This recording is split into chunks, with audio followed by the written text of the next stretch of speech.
So in this video, I want to give you a quick overview of the GUI, the main sort of workhorse that you'll probably be interacting with mrTools for the start at least. So I'm back here in on this side with a folder that contains this data set that I've set up with this initial MR init step, which you can look at in the previous video. Just to show you what other kinds of files get created as we go through the thing here. I've also got a bash, a shell window here open, and I'm going to use this little trick to display what's in the current window and as it's changing. So just do a little bit of shell magic here. So if I say all true, run a little loop, clear the screen, display what's in this particular folder, and then wait for a second. And just keep going doing this stuff. So if any new files get created in this particular folder, then we will see any changes in here if you remove some of them, right? So just to show you this in action, for example, so one little trick that you may know is that if you start in your MATLAB session a command with the exclamation mark, that gets you into the Unix shell if you're running on a Unix system. So you can do things like touch test.file, which just creates a file called test.file, which doesn't contain anything, and we can remove it here, test.file. And so you can see things updating here every second or so. Okay, so to get started loading up the GUI window, we need to run mrLoadRed. Pop up some warning messages about which versions of MATLAB it's been tested on. One thing to note here, as a sort of side comment, is with newer versions of MATLAB, sometimes we have issues with some of the changes that the MathWorks introduces. If you see any bugs or any sort of weird behavior on your platform, then feel free to post an issue on the GitHub page, and hopefully somebody will be able to give you some input and feedback on that. Okay. So this is this main GUI window that allows you to interact with the data set. And in the next video, I want to talk a little bit about the data model underlying sort of how information is actually stored in these mrTools or mrLoadRed sessions. But this is just sort of a quick visual tour through the GUI so you can see what's actually going on. Okay, so this is now looking at the data set that is stored in this particular folder. So this would usually be one person's data set from one particular scanning session. If you want to do something more fancy, then we'll come back to that at some point later. In Mac OS, the menu bar is attached to this particular window. Sometimes in other platforms, you actually see the menu pop up into the Finder screen here. But so there's some mrTools specific commands here that have to do with options. You should feel free to explore some of them. Some of those terms are going to be sort of a little bit meaningless at the moment, but hopefully we'll unpack them over the next few videos. So just sort of some general file-related activities are in this particular menu item here. You can edit information. So if you want to edit some information about the scan, for example, that you're looking at the moment, it'd be in the menu bar. You can create a new window or new graph window for displaying some information. You can launch various analysis, and I will explain what's exactly meant by analysis in this mrTools ecosystem. But sort of a commonly done thing would be doing basic time series statistics, so calculating the mean across time or temporal SNR and so on. So you could run one of those that are pre-canned for you there.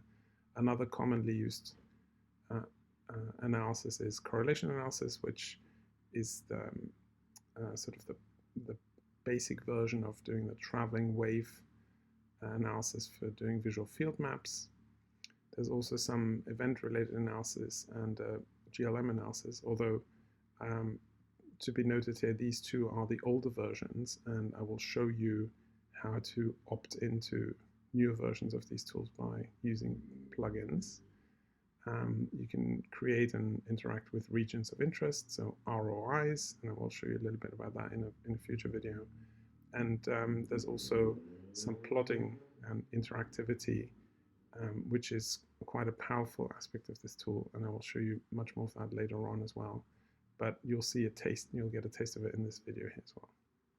So the first thing you'd note is where you might expect an actual brain image to show up, it's currently blank at the moment, and that's because we haven't told mrTools what we want to use as our display image for visualizing the scanning session. Okay, so just for this session now, what we can do is we can fake an anatomy file by using one of the 4D scans, so 3 dimensions of space and 1 dimension of time, and we can average across time to make a 3-dimensional data set, which contains sort of the average fMRI data across a whole bunch of time points, and that will look like a usable anatomical image that we can use here. Okay, so to do that, I go to File, Base Anatomy, and I say Use the current scan.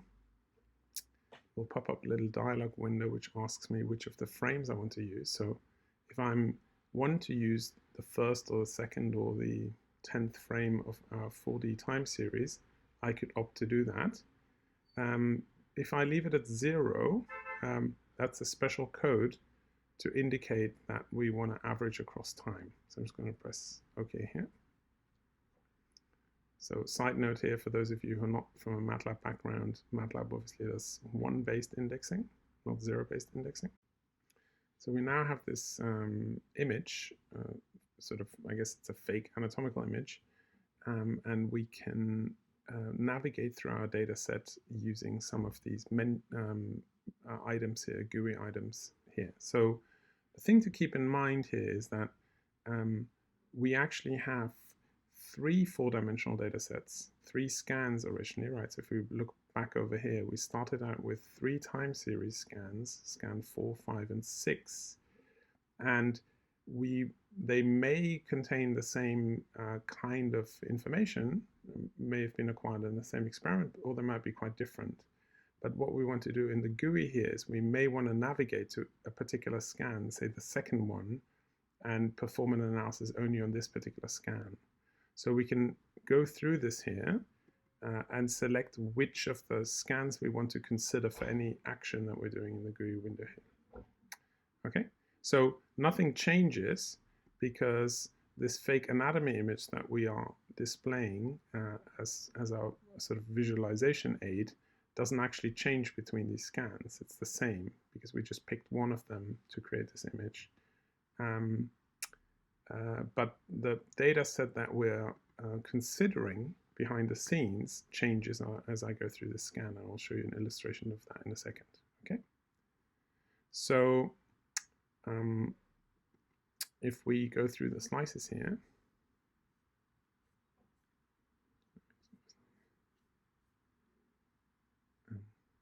shell window, some weirdness here. We can go through navigate through the slices here, all the way from the top to the bottom, although it's not guaranteed that that's always the same. You know, our stack might start at the top and go to the bottom.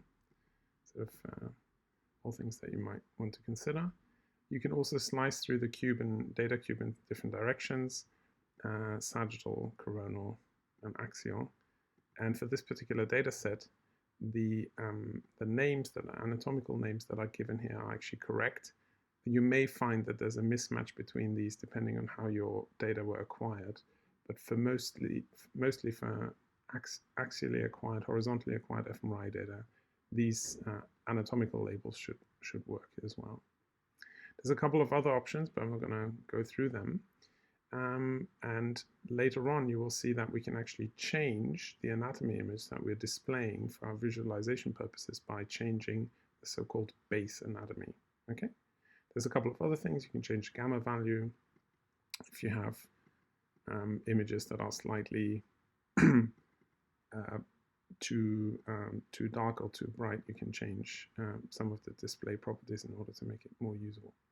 Okay, so this is basically it for the for the GUI here, but before I go into the next model and into the next video and explain something about the data model, I just want to show you this idea that we can look at various different scans and also explore around different slices. It's one of the really nice aspects of this particular tool by switching on the interrogation of the overlay. Okay, so that basically, if you go to the plots menu here, you can tick this on, provide set the mode to allow the integration of your overlays, and this will activate a couple of extra GUI items here, where you can select, or if you have a function that's formatted in a particular way, which I will show you in another video at some point too.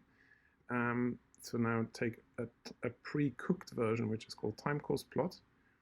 And so the idea here is that when I go to any location in our brain scan now, to any particular voxel location, and I click the left mouse button or on the trackpad, the function called time course plot will be executed.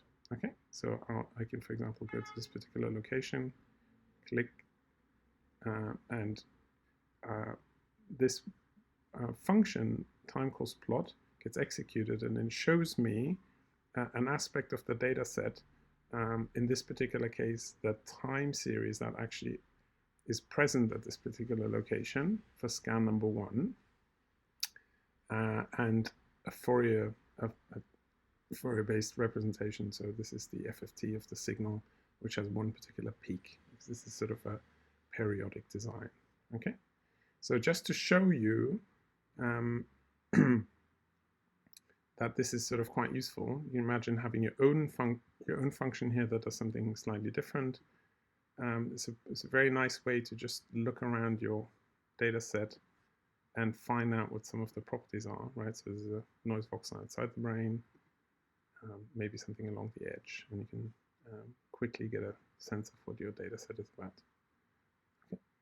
For slightly more formal analysis, of course, clicking around the data set and looking for what you want to find is not the right way. So there's more sophisticated ways of going about this, but it's one of the aspects that makes this tool quite useful for slightly more sort of niche or boutique data sets, because you don't rely on a sort of proven pipeline of analysis that may work really well with, say, a 3D data set that's collected with relatively large voxels and a regular TR. But as soon as you have a slightly unusual data set, you want to have the ability to look around and inspect your data sets. And for these purposes, that's actually really excellent. So before I finish this video, and before I go now, let me just close this window. Let me show you what happens when I quit this particular window by going File, Quit. You'll see that it's actually saving out some additional information, which is called mrLastView.mat. And this is sort of a cache of some of the options that you've set in your window. It remembers the state of some of the buttons. It remembers the fact that we've done this base anatomy trick and faked the anatomy. So the next time I load up this session window,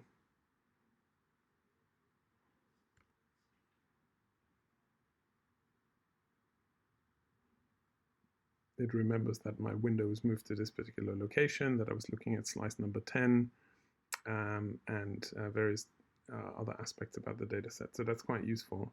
And one thing to keep in mind, though, is that if you're doing some analysis or doing some settings, this mrLastView gets rewritten every time you quit your session. So you don't necessarily want to store vital information in that one, because it's sort of it's a temporary file. It's ephemeral, so it might go away. But there's various other mechanisms for storing that information. So for the base anatomy image, you can see that we still only have the 2 original files, which we haven't looked at yet, which were an in-plane anatomy file and the file for the high resolution MPRH for this particular subject. there's nothing, there's no extra file that reflects this 3D anatomy that we've created from our 4-dimensional data set. But if you want to save it, in this particular case, you can force that by saving the current base anatomy window, and in this particular case, it will actually save it out. And save some additional information about alignment and so on, which will become more clear later on. All right, in the next video, more about the data model.